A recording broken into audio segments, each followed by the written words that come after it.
When it comes to the Battle of Midway, 3 wrecks have been discovered, 2 of which are the Japanese aircraft carriers Akagi and Kaga. Both have been surveyed in some detail, in Kaga's case twice over, once in 2019 and once last year as of this upload. However, those wrecks were both found relatively recently. The third wreck, USS Yorktown, was found much earlier, in 1998, by one Robert Ballard, better known for Titanic and Bismarck.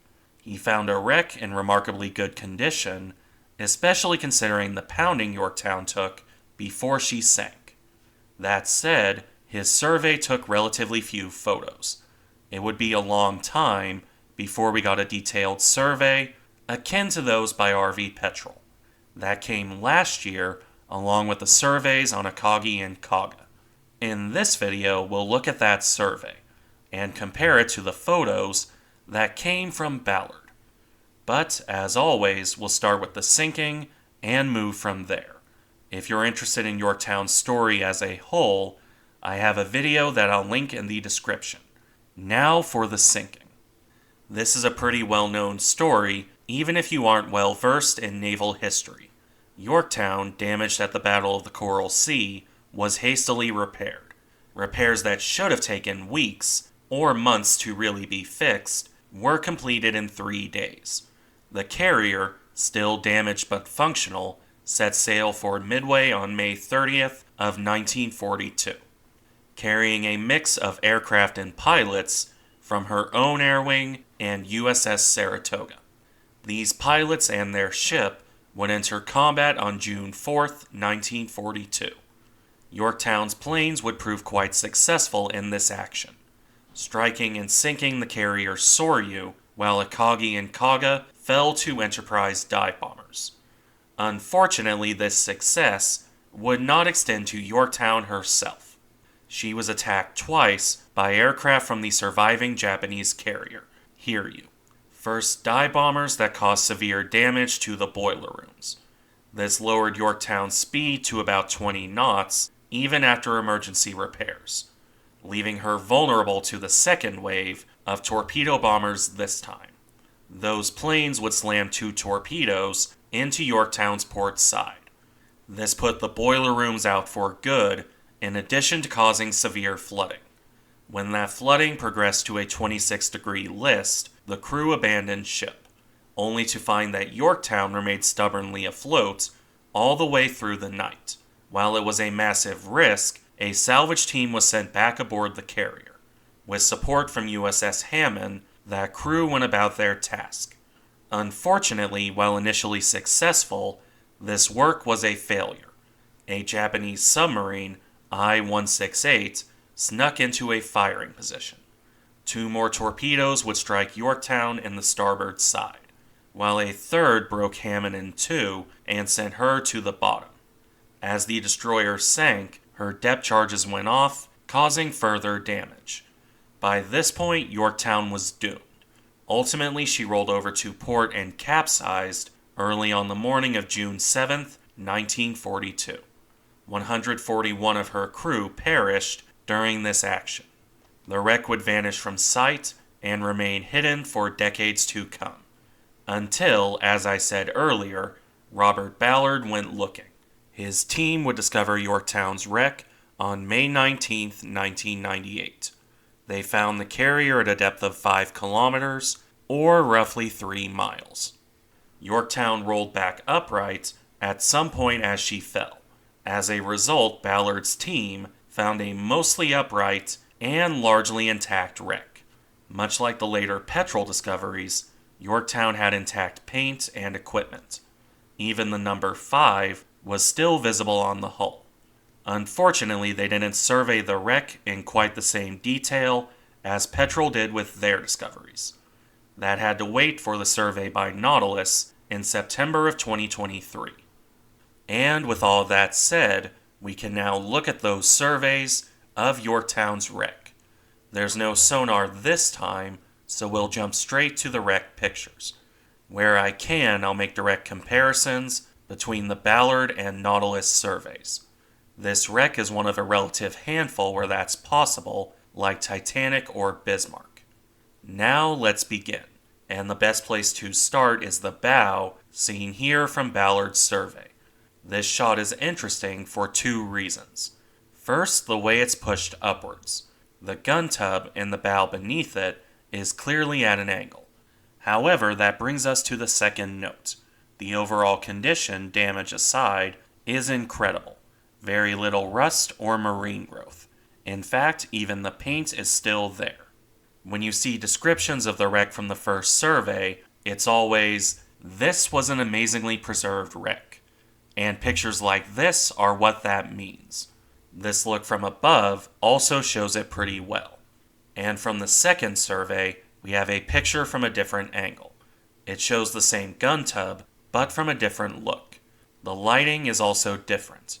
But from all indications, the condition is pretty similar. 26 years hasn't impacted much on this part of the ship. In addition, we can also see the 20mm cannon, which could also be seen in this picture from Ballard. However, again, it's from a bit of a different angle, and the different lighting makes it hard to say much on differences, although the Ballard picture does a good job of showing how intact this area is.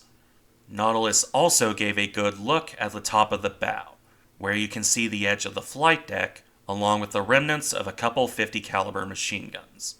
Being able to see the flight deck is the more interesting part. Granted, that's because neither of the surveys gave us a good look at the deck itself.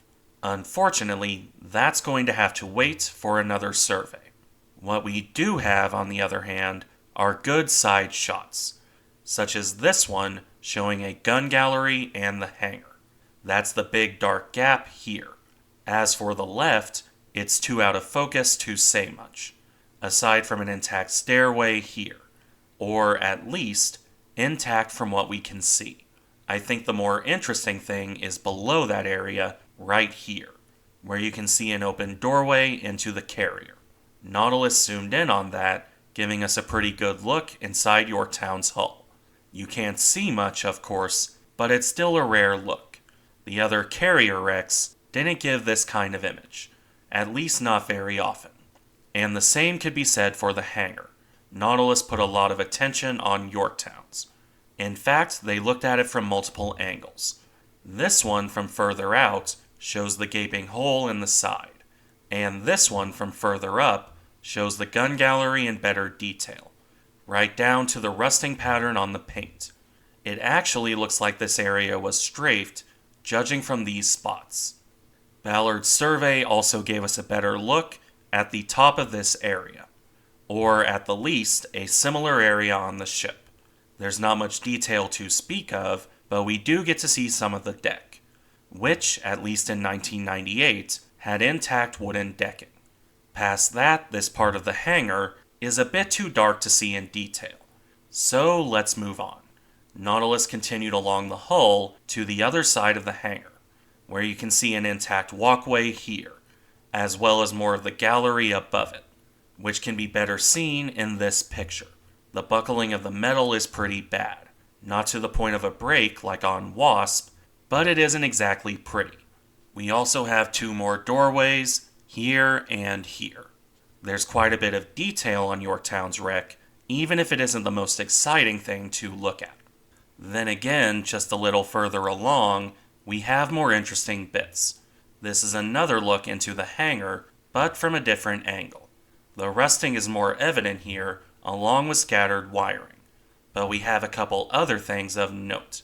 For instance, the ladder here, that has stubbornly hung on through the years. And, of course, the opening into the ship here. Full of silt or not, it's another glimpse inside Yorktown. There also seem to be tanks of some sort on either side of that. And then beneath those, you have the openings into the hangar. You can see better inside one of those here.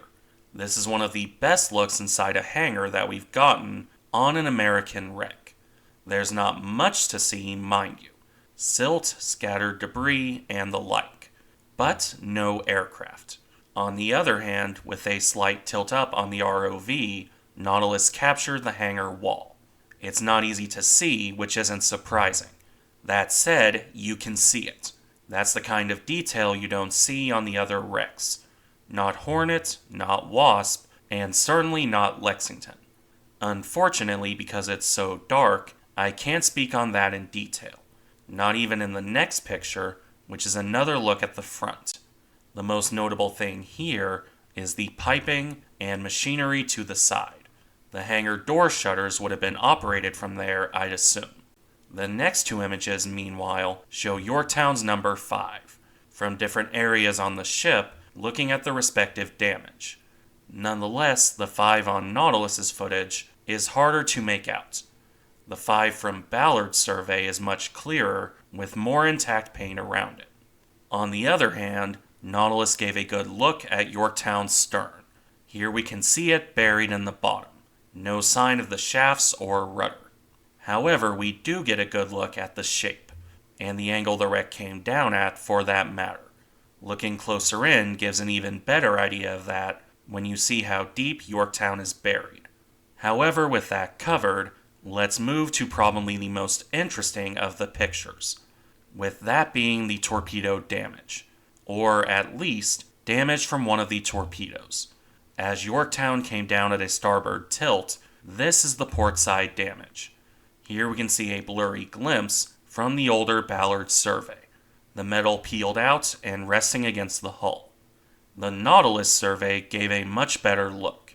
We can see that bent metal in more detail, and more importantly, where that metal came from. Here you can see the location where the metal peeled out, and beneath it, although not in frame, the actual torpedo hole itself. From closer in, it just becomes clearer. This is pretty severe damage, all on its own. And this is just from one of the torpedoes that hit Yorktown's port side. Yet, despite the damage, Yorktown was salvageable, or at least seemed to be, before I-168 sealed her fate. That speaks to the strength and endurance of the Yorktown-class design, as well as the efforts of her crew. However, this will be the last look at the hull. Everything from this point on will focus on the superstructure, beginning with a pair of 5-inch guns. This first look shows 2 of them pointing out at ready stations, the only notable damage being from the passage of time. Here's another look from a bit further up. No real changes to speak of, although we can see a bit of the deck and a stairway here. A good look, to be fair, from Nautilus. We don't get the same with the Chicago piano mountings. The quad 1.1-inch guns to be more formal. Ballard gave us a good look at these. Here, for example, with one that's quite intact. It's not covered in silt, and both the magazines and the chair are still in place. From further out here, you can also see the other mount higher up. Both of these were carried ahead of the bridge and remained in place, even though the gun shield fell over. The one further up to the bridge is in worse shape. The barrels are pointing straight up, and the mount is in rougher overall condition. That mount can also be seen in the Nautilus survey, but from further out. I can't see any major changes, but it's also hard to see any detail. The focus here is, after all, much more on the bridge tower, which looks good towards the top. It's intact and the paint is still there. We see that from much closer here. The structure hasn't suffered much in the way of actual damage, at least from this angle. Broken windows and scorched paint, but that's about it. You can even see inside it here. It's a lot of silt and not much else, but the point remains. Unfortunately, when you move further out, you can see the condition is worse than it looks. Moving down from the intact bit, you see the rest of the tower, which is a rusted out mess, clearly from fire damage. The paint was burnt away and the metal weakened, making it rust quicker. That's even more apparent towards the top. Fire control equipment has fallen apart here, and the flight control area is the only relatively intact bit. That's this here that we can see better when Nautilus zoomed in. The lighting doesn't allow for seeing inside, but we can at least see the general area. Before we move from here to the stack, let's look back to Ballard. His survey took a couple shots of the bridge from the side. This one here shows the windows, along with a set of binoculars. The quality of the image doesn't show many details, unfortunately, but it's still an interesting look, as is this one from closer in. That area is the flight control area, featuring more fire damage here, at least looking at the pattern of rusting, and moving further out shows the general area in better detail, including the same distinctive roof from Nautilus. It's a good look at both the bridge and flight control. However, that brings us to the end of the Ballard pictures, and almost to the end of the video itself. Just a couple looks at the stack to round things off, beginning with this one showing how rusted out it is, from small spots here to the entire side missing here. Also what looks like a massive horn on top of the stack. Another look here shows a mast, and what looks like another Chicago piano, along with twisted metal that I really can't say much about. The angle doesn't show it in detail. As for the stack itself, yeah, that's not pretty. One of the bombs that struck Yorktown did a number on this area, setting severe fires and causing direct damage from the explosion. That's very apparent in the rusting. The fire burnt away the paint and allowed for more corrosion, both large and small. You have a broken doorway here, and a split in the stack next to an intact ladder. And, of course, the missing side plating further up. That broken doorway is the last image for this video. Another look inside the ship, and a great example between the broken metal and the shattered ladder of the damage, from both the passage of time and from direct battle damage. Yorktown is in better condition than Akagi or Kaga.